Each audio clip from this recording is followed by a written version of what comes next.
जैसे कोई मनुष्य अपने पुराने वस्त्र त्याग कर नए वस्त्र धारण करता है, वैसे ही आत्मा भी जर्जर शरीर को छोड़कर नया शरीर ग्रहण करती है। शरीर नश्वर है पर आत्मा सनातन, अजन्मा और अविनाशी है।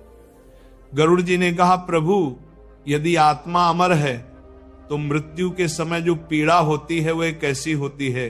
क्यों कोई व्यक्ति शांति पूर्वक प्राण त्याग देता है और कोई अत्यंत कष्ट सहता है? श्री कृष्ण बोले, हे गरुड़, ये सब उसके कर्मों पर निर्भर है। जो व्यक्ति जीवन में सत्य, धर्म और करुणा के मार्ग पर चलता है, जो अपने कर्मों से किसी को पीड़ा नहीं देता, उस व्यक्ति की मृत्यु मधुर होती है। उसके प्राण ऐसे निकलते हैं जैसे फूल से सुगंध। परंतु जो व्यक्ति लोभ, मोह और पाप में लिप्त रहता है, उसकी मृत्यु अत्यंत वेदनादायक होती है। जब पापी व्यक्ति के प्राण निकलते हैं तो यमराज के दूत उसके चारों ओर घिर जाते हैं। वे उसे बंधन में बांधकर खींचते हुए यमलोक की ओर ले जाते हैं। उस मार्ग पर भय, अंधकार और तृष्णा की अग्नि जलती रहती है। आत्मा विलाप करती है, किंतु उसके रुदन को कोई नहीं सुनता, क्योंकि वही उसका कर्म है, वही उसका दर्पण। गरुड़ जी की आंखों में करुणा छलक उठी। उन्होंने पूछा, प्रभु क्या मृत्यु के पश्चात आत्मा को अपनी वस्तुओं, परिवार और घर की याद रहती है? श्री कृष्ण बोले, हे गरुड़, आत्मा का यह स्वभाव है कि वह जहां अधिक आसक्त होती है वहीं बंध जाती है। मनुष्य जब जीवित होता है तब वस्तुओं के प्रति उसका मोह बहुत प्रबल होता है और यही मोह मृत्यु के बाद भी उसे बांधता है। जो व्यक्ति अपने शरीर, घर, धन या वस्त्रों को अपना मानता है, वह मृत्यु के बाद भी उनसे मुक्त नहीं हो पाता। हे गरुड़, मृत्यु के बाद जब आत्मा देह त्यागती है तब वह कुछ क्षणों तक अपने शरीर के पास ही रहती है। वो अपने प्रियजनों को विलाप करते देखती है, अपनी वस्तुओं को इधर उधर जाते हुए देखती है, पर कुछ कर नहीं पाती। यही सबसे बड़ा दुख होता है, देखना पर कुछ कर न पाना। ये अवस्था ही प्रेत योनि की शुरुआत होती है। गरुड़ जी ने पूछा, प्रभु क्या सभी आत्माएं प्रेत बन जाती हैं? श्री कृष्ण बोले, नहीं गरुड़, जो आत्माएं अपने कर्मों से पवित्र होती हैं वे यमलोक में धर्मराज के समीप जाती हैं, जहां उनके कर्मों का लेखा जोखा होता है। उसके पश्चात वे अपने पुण्य के अनुसार स्वर्ग या अगले जन्म में प्रवेश करती हैं। किंतु जो आत्माएं अत्यधिक आसक्त होती हैं, जो अपने घर, धन, वस्त्र या प्रियजनों से मोह नहीं त्याग पाती, वे पृथ्वी लोक पर ही भटकती हैं। उन्हें हम प्रेत कहते हैं। ऐसी आत्माएं अपने परिवार को छोड़ नहीं पाती, वे अपनी वस्तुओं से जुड़ी रहती हैं और जब कोई जीवित व्यक्ति उन वस्तुओं का उपयोग करता है तब उस आत्मा की ऊर्जा उसके जीवन में प्रवेश कर जाती है। यही कारण है कि गरुड़, मैंने मनुष्यों को यह उपदेश दिया है, मृत व्यक्ति की वस्तुओं का उपयोग कभी न करो। गरुड़ जी चकित होकर बोले, प्रभु क्या वस्तुएं भी आत्मा की ऊर्जा को धारण करती हैं? श्री कृष्ण बोले, हां गरुड़, ये संसार केवल दृश्य नहीं, अदृश्य शक्तियों का भी मेल है। प्रत्येक वस्तु में संस्कार निहित रहता है। वह जिस व्यक्ति के पास रहती है उसके भाव, कर्म और ऊर्जा को अपने भीतर समाहित करती है। जब वो व्यक्ति मर जाता है तो उसकी वस्तुएं भी उस कंपन, वाइब्रेशन को धारण किए रहती है।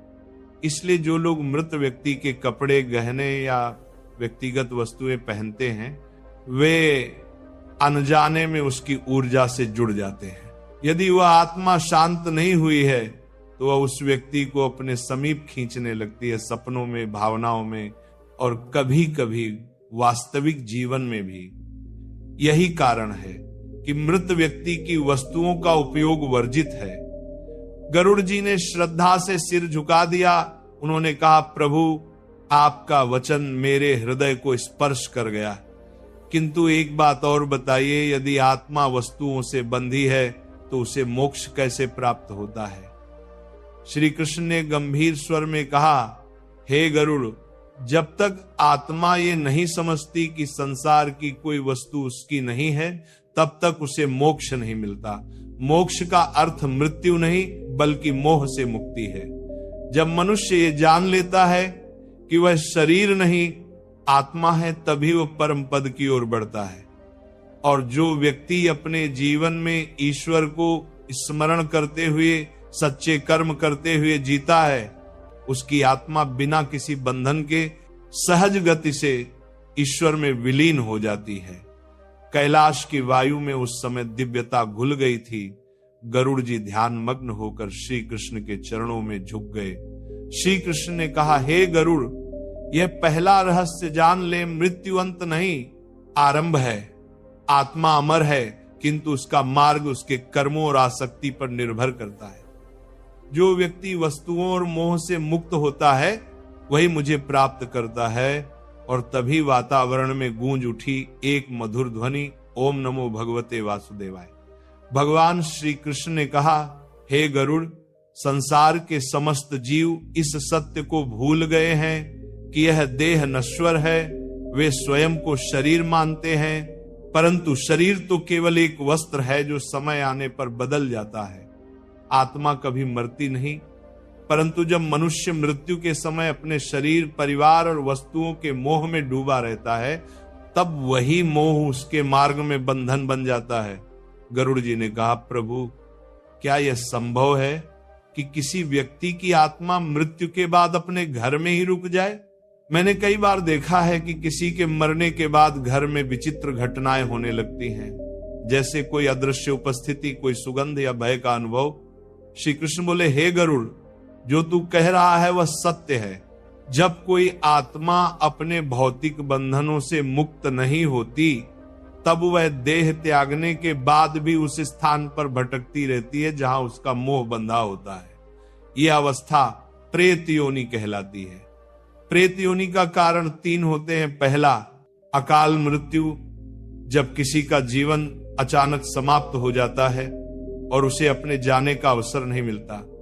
दूसरा, अतिमोह, जब आत्मा का किसी व्यक्ति, वस्तु या स्थान से गहरा लगाव होता है।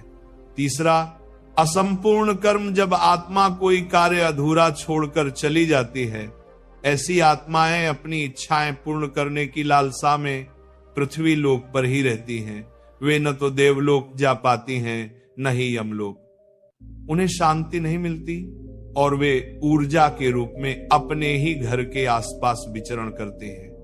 गरुड़ जी ने पूछा, प्रभु, क्या वे आत्माएं अपने परिवार को हानि पहुंचा सकती हैं? श्री कृष्ण बोले, हे गरुड़, आत्मा स्वयं में शुद्ध होती है, किंतु जब वह प्रेत योनि में जाती है तब उसके भीतर भ्रम, असंतोष और वेदना का आवेश रहता है। वह यह नहीं समझ पाती कि वह अब शरीर नहीं है। उसकी चाहतें उसे बेचैन करती हैं। यदि कोई उसके प्रिय वस्त्र, गहने या वस्तुएं उपयोग करता है तो उसकी चेतना उन वस्तुओं के माध्यम से उस व्यक्ति तक पहुंच जाती है और तब वह आत्मा उस व्यक्ति के जीवन में हस्तक्षेप करने लगती है। कई बार ऐसा व्यक्ति बिना कारण उदास रहने लगता है, बिना वजह भय का अनुभव करता है या बार बार उसी मृत व्यक्ति के सपने देखने लगता है। यह सब उसी ऊर्जा का प्रभाव होता है। गरुड़ जी ने गंभीर स्वर में कहा, प्रभु, क्या वस्तुएं वास्तव में आत्मा की ऊर्जा को धारण करती हैं? श्री कृष्ण ने कहा, हे गरुड़, यह ब्रह्मांड स्पंदन पर आधारित है। हर वस्तु, हर जीव, हर विचार ऊर्जा के रूप में अस्तित्व रखता है। जब कोई मनुष्य किसी वस्तु को बार बार उपयोग करता है तो उसका मनोगत कंपन उस वस्तु में बस जाता है। उदाहरण के लिए, यदि कोई व्यक्ति क्रोधी है और वह किसी वस्त्र को रोज पहनता है तो उसके भीतर का क्रोध उस वस्त्र में सूक्ष्म रूप से अंकित हो जाता है। यदि कोई दूसरा व्यक्ति वह वस्त्र पहन ले तो उसे भी वैसा ही भाव उत्पन्न हो सकता है। यही कारण है कि शास्त्रों में कहा गया है, वस्त्र, गहने और निजी वस्तुएं दूसरे का नहीं पहनना चाहिए। और जब ये बात मृत व्यक्ति की वस्तुओं की हो तब ये और भी गंभीर हो जाती है, क्योंकि मृत्यु के बाद आत्मा का सूक्ष्म शरीर उन वस्तुओं के माध्यम से उसी संसार से जुड़ा रहता है। गरुड़ जी ने आश्चर्य से पूछा, प्रभु, क्या आत्मा अपनी वस्तुओं को पहचानती है? श्री कृष्ण बोले, हाँ गरुड़, जब तक आत्मा में मेरा और तेरा का भाव है वह अपनी वस्तुओं से जुड़ी रहती है। मृत व्यक्ति की आत्मा जब ये देखती है कि उसके प्रिय वस्त्र, गहने या स्मृति चिन्ह किसी अन्य व्यक्ति के पास हैं, तो उसमें एक आकर्षण उत्पन्न होता है। यही आकर्षण उसे उस व्यक्ति की ओर खींचता है। इस स्थिति में आत्मा की चेतना उस जीवित व्यक्ति की ऊर्जा में मिल जाती है। परिणाम स्वरूप उसका मन अस्थिर हो जाता है, उसके घर में कलह उत्पन्न होती है और उसका जीवन शांति से दूर हो जाता है। गरुड़ जी बोले, प्रभु क्या इससे बचने का कोई उपाय है?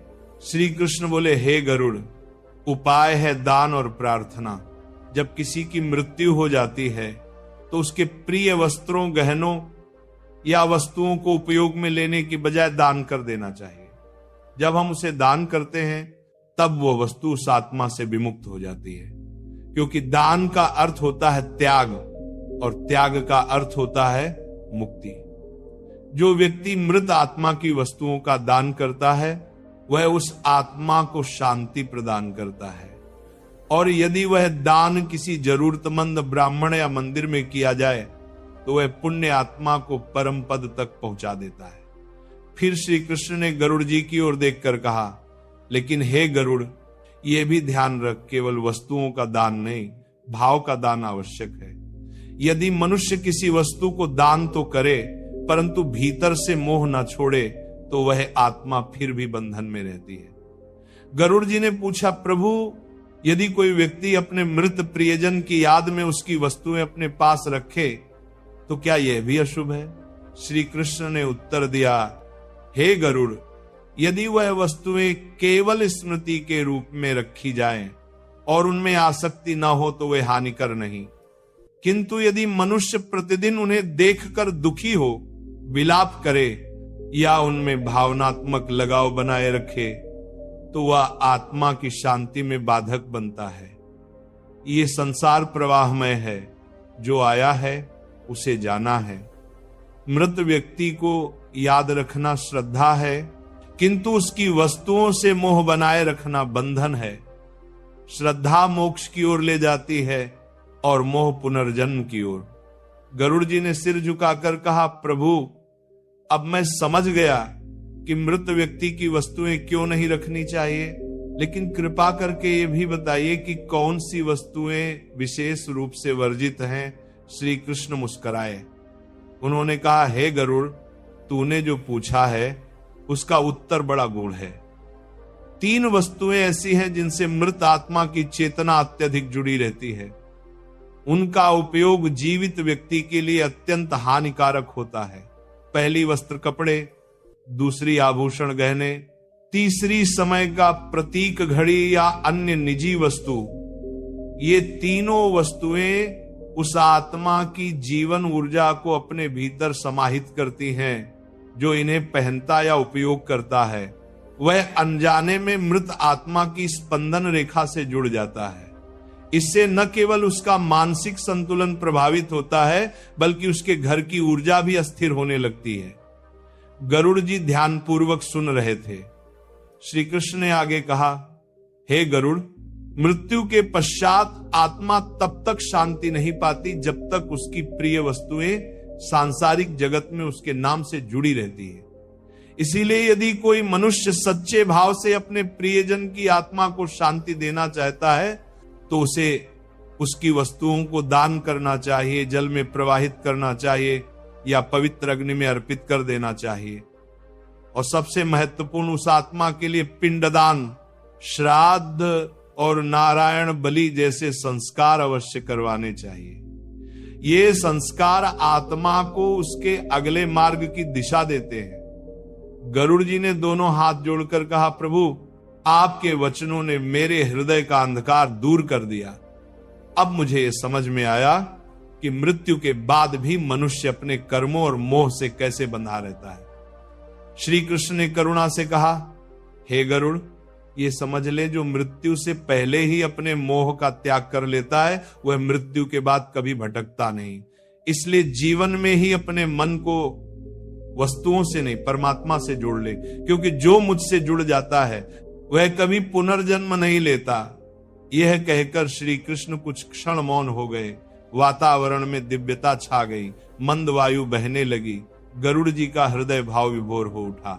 श्री कृष्ण ने धीरे से कहा, हे गरुड़, अब तू तैयार है उस अंतिम रहस्य को जानने के लिए कौन सी वस्तुएं आत्मा को बांधती हैं और उनका प्रयोग क्यों जीवन में दुख लाता है?